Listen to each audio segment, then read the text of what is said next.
बुलढाणा जिल्ह्यात अघोषित आणीबाणी आहे का? रविकांत तुपकर. ॲडव्होकेट शर्वरी तुपकरांसह कार्यकर्ते व शेतकऱ्यांवर मेहकर मलकापुरात झाले गुन्हे दाखल. शेतकरी नेते रविकांत तुपकर यांनी पुकारलेल्या रेल्वे रोको आंदोलन प्रकरणी पोलिसांनी तब्बल 90 पदाधिकारी व कार्यकर्त्यांविरुद्ध गुन्हे दाखल केले आहे. सोयाबीन कापूस उत्पादक शेतकऱ्यांच्या मागण्यांसाठी केलेले हे आंदोलन पोलिसांच्या डोळ्यात भरले आहे. आता न्याय मागणे ही गुन्हा ठरत आहे. त्यामुळे बुलढाणा जिल्ह्यात अघोषित आणीबाणी आहे का, असा संतप्त सवाल रविकांत तुपकर यांनी उपस्थित केलाय. सोयाबीन कापूस उत्पादक शेतकऱ्यांच्या विविध मागण्यांसाठी रविकांत तुपकर यांनी 19 जानेवारीला मलकापूर स्थानकात रेल्वे रोको करण्याचा इशारा दिला होता. मात्र बुलढाणा पोलिसांनी त्यांना 18 तारखेला रात्री मलकापूरकडे जात असतानाच ताब्यात घेतले.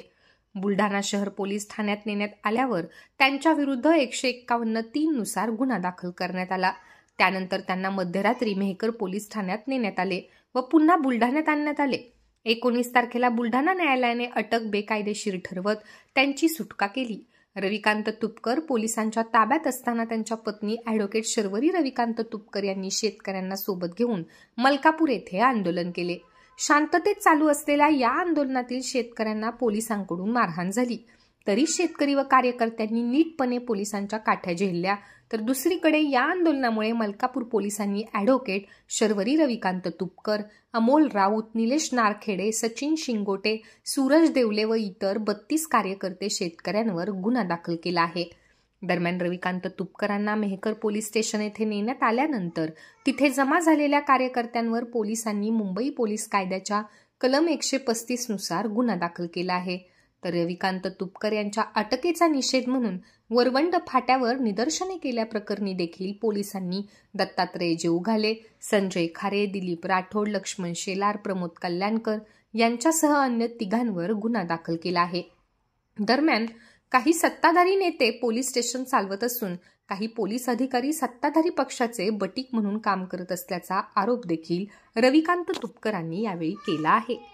बुलढाणा जिल्ह्यामध्ये अघोषित आणीबाणी लागली का, असा प्रश्न सर्वसामान्य माणसांना आता पडतो आहे.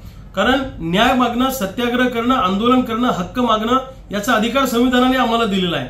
आम्ही रेल्वे रोको घोषित केला. रेल्वे रोको करण्याच्या आधीच मला पोलिसांनी अटक केलं, पोलीस कोठडीमध्ये डांबलं, न्यायालयासमोर हजर केलं. मला 15 दिवस तुरुंगात ठेवण्याची मागणी पोलिसांनी केली. आणि ज्या ज्या ठिकाणी आंदोलनं शांततेच्या मार्गाने झाली, मला अटकेत असताना माझी पत्नी आणि माझ्या सहकाऱ्यांनी रेल्वे रोको करायला गेले, तो रेल्वे रोको करण्याआधीच त्यांना अटक केली आणि त्यांच्यावर गंभीर स्वरूपाचे गुन्हे दाखल केले. अचानक रात्री मला मेहकर पोलीस स्टेशनला नेलं पोलिसांनी, कुणालाही न सांगता. आणि मेहकरलाच का नेलं? विद्यमान खासदार मेहकरचे आहेत म्हणून तिथं मला लोकांना धाक दाखवायला नेलं का की रविकांत तुपकरला आम्ही अटक करून आणू शकतो? ही बातमी पसरल्यावर हजारो शेतकरी पोलीस स्टेशनच्या बाहेर जमा झाले आणि त्याही शेतकऱ्यांवर गंभीर स्वरूपाचे गुन्हे पोलिसांच्या खांद्यावर बंदूक ठेवून या नेत्यांनी करून घेतलेले आहेत. जे लोक तिथे उपस्थित नव्हते अशा सुद्धा अगदी 85-86 वर्षाच्या वयस्कर माणसांवर, की जे लोक आमच्या चळवळीमध्ये आम्हाला मदत करतात, याही लोकांची नावं त्या गुन्ह्यामध्ये टाकून आवाज दाबण्याचा प्रयत्न त्या ठिकाणी केलेला आहे.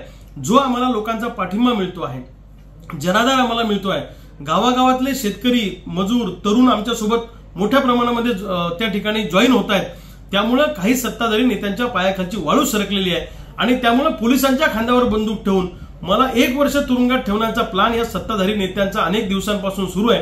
खोट्या केसेस करणं, तुरुंगात टाकणं, वेळप्रसंगी मारामाऱ्या घडून आणलं आणि आम्हाला टार्गेट करणं, असा उद्योग सत्ताधारी नेत्यांनी चालवलेला आहे. ही अघोषित आणीबाणी आम्ही चालू देणार नाही. या सत्ताधारी नेत्यांचा बुरखा आता सर्वसामान्य जनता येणाऱ्या काळामध्ये फाडणार आहे. आम्हाला अटक करून, खोटे गुन्हे दाखल करून आमचा आवाज शेतकरी चळवळीचा दाबला जाणार नाही. तुम्ही आम्हाला अटक करा, तुरुंगात टाका, जेलमध्ये टाका, फासावर चढवा, काही करा, परंतु शेतकऱ्यांसाठी शेवटच्या श्वासापर्यंत लढत राहणार.